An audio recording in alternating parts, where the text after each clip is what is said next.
Welcome to session 4 of Made for More. It is so wonderful being with you and with your group. If you're participating in a group, as we talk about you were made for this. We're talking about purpose. You were put here on this earth on purpose, for a purpose, not just a generic purpose, but for some specific purposes. There are some very specific purposes for your existence, reasons God put you here. Maybe you know the opening question of the famous Westminster Catechism. What is the chief end of man? To glorify God and enjoy Him forever.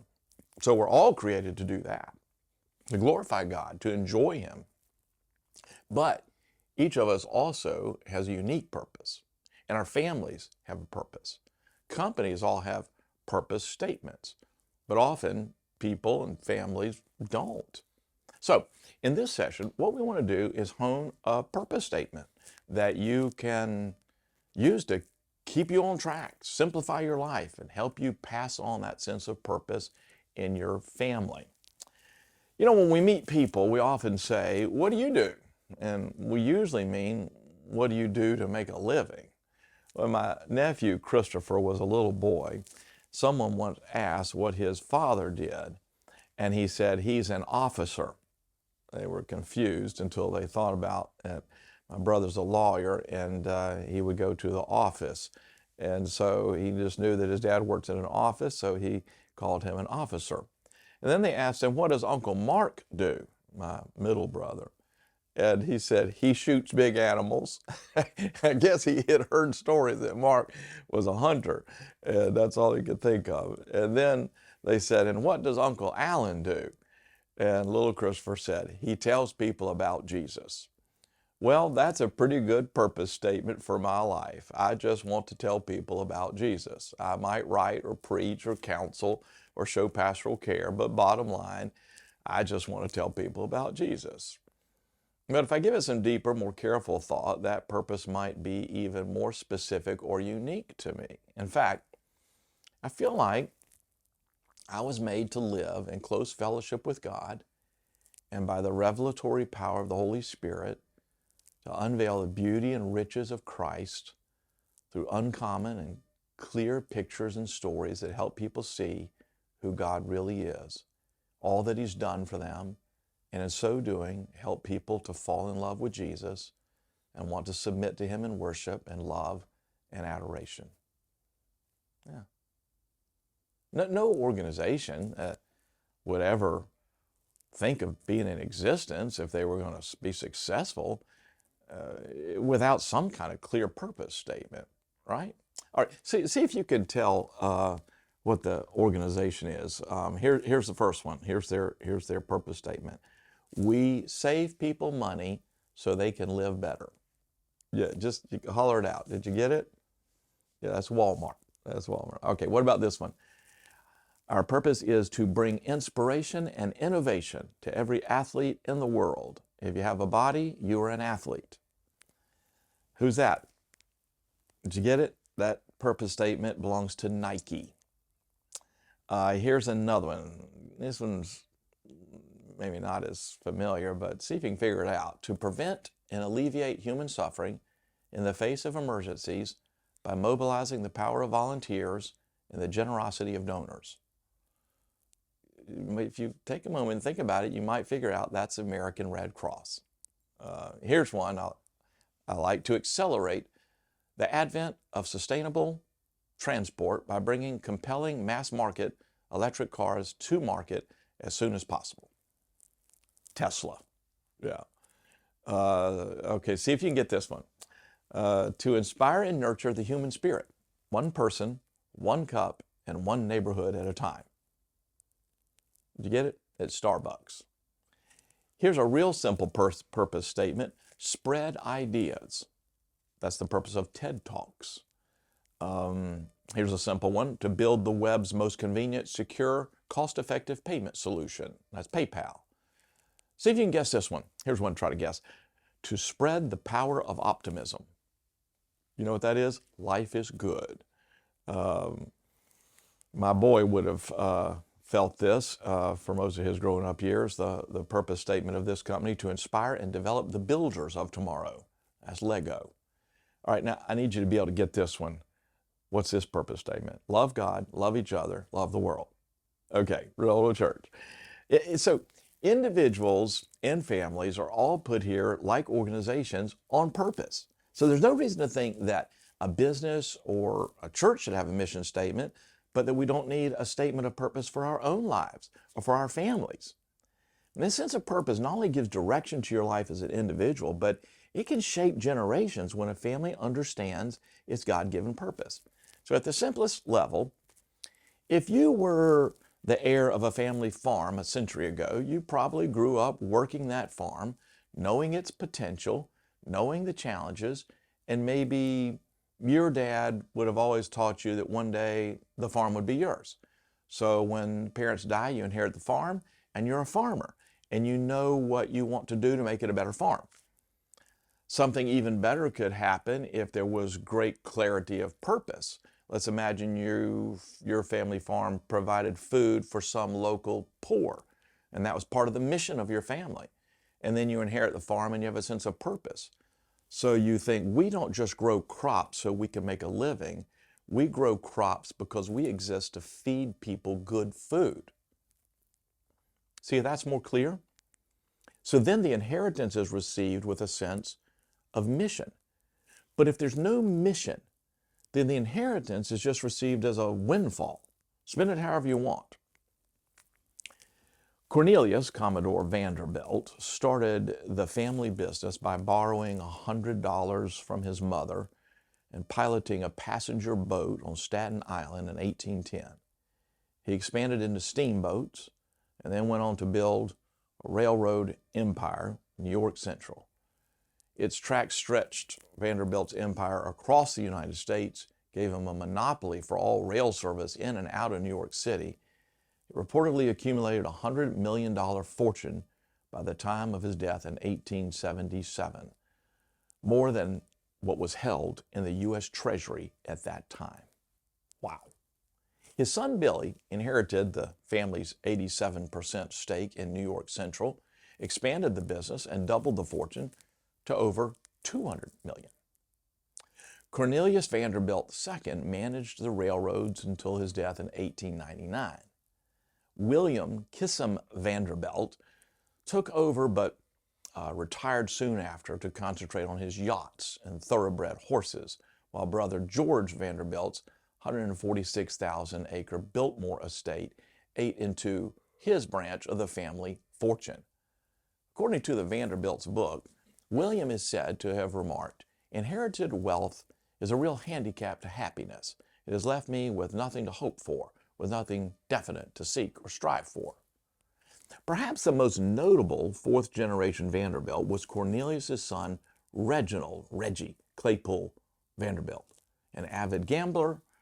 He was the father of fashion designer Gloria Vanderbilt and grandfather to CNN anchor Anderson Cooper. His brother Cornelius Neely Vanderbilt III spent vast sums on maintaining a high society appearance. And as the wealth spread between many descendants with no sense of unifying purpose to the family, in 1973, there was a gathering of 120 living family members at Vanderbilt University, and none of them were millionaires. Contrast that family, the Vanderbilts, who had no sense of purpose, just the windfall of an inheritance. Contrast that, for example, with David Green, the founder of Hobby Lobby, whose family has decided to live on purpose and has written a book with Bill High in which he says something profound. He says the questions are different at different stages of life. In our 20s, we tend to ask, who will I marry and what will my career be? In our 30s, we may ask, how can I advance my career? And how will my kids turn out? By the 40s, we start to ask, is this the job I really wanted? And why is life so hard? In our 50s, we start to look backward and forward. How has it turned out so far? And what will I do that's significant in the next 25 years? What David Green says is that what we should be doing is asking the kinds of questions we ask later in our life, we should be asking early in our life, is the point of that. So in our day, just again, by way of example, this Green family, great example of a family that decided to live on purpose. And there was a day early in the success of Hobby Lobby that the Lord showed David Green that the business was the Lord's. And so David wrote it on a piece of paper and it said, I own this company, and it signed God.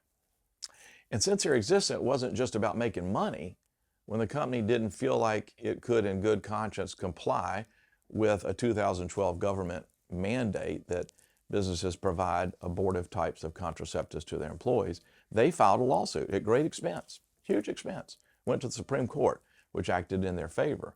But the point is, you see, they were guided not by the money, they were guided by purpose. And the Green family is clear about their mission. They met with Bill Hine and developed a legacy plan. And here's how David Green describes it. He said, we completed and signed the Green Stewardship Trust. Into this trust went the entirety of the Green family wealth. The very first page of our document creating this trust establishes its purpose: to honor God with all that has been entrusted to us.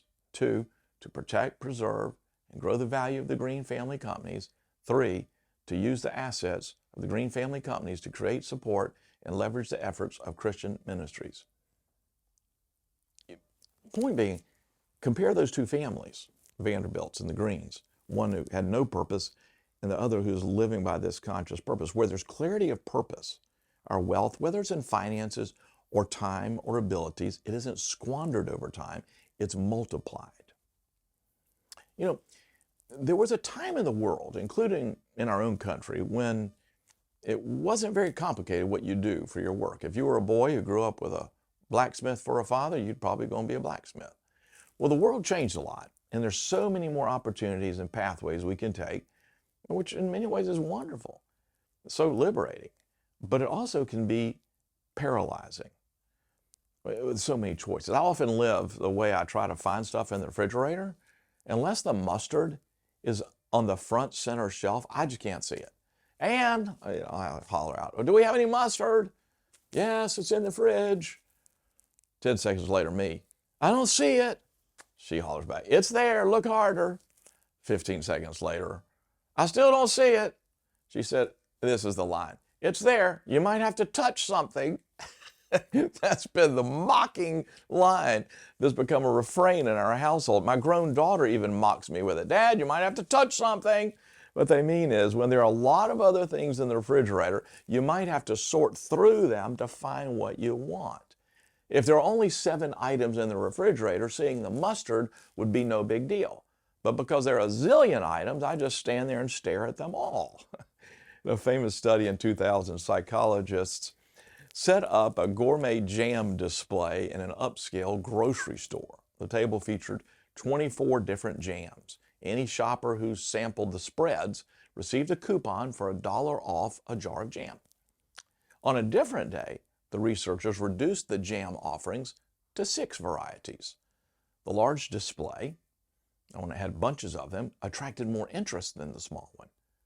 But shoppers who saw the small display were 10 times more likely to buy than the people who saw the large one. See, we're more likely to act when we have less choices. We might be drawn to more choices, but it's the narrowing down of the choices that empowers us to get moving.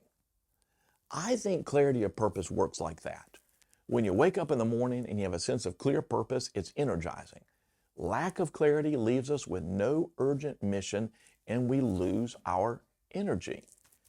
When I was in high school, I worked for the city of Greensboro one summer, and my job was to work at the tennis courts, some at Latham Park and then at Spencer Love Tennis Center, and there wasn't enough stuff for us all to do. So one day, in preparation for a court resurfacing project, we were asked to move a giant pile of composition material, this green sandy stuff, from one spot to another.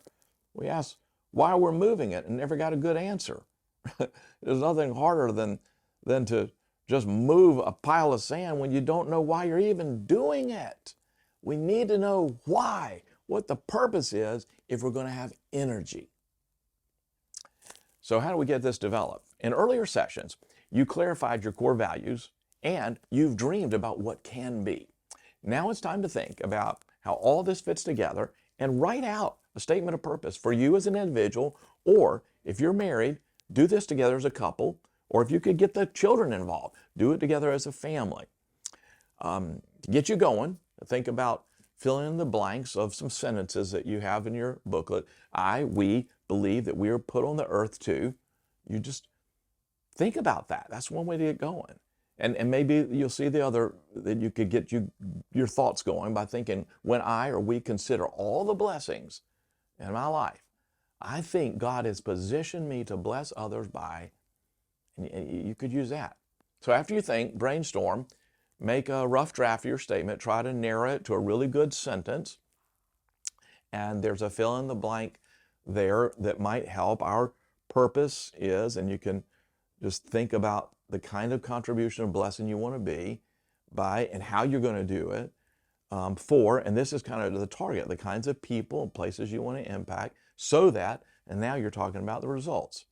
So after you work on this and you draft it, and you can hone this mission statement, you can write it down, and you can make it visible.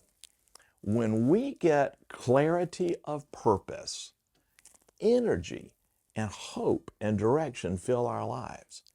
And when we get a sense of purpose for our family and everyone knows it, it could be the difference between what happened with the Vanderbilts or the Green family. But it doesn't have to do just with all about financial wealth. It's about the whole spiritual wealth of your life. What in the world were you made for? Why are you here? What's it all about for you? That's your sense of purpose. And God bless you in getting some clarity about it, because it will change everything when you write it down.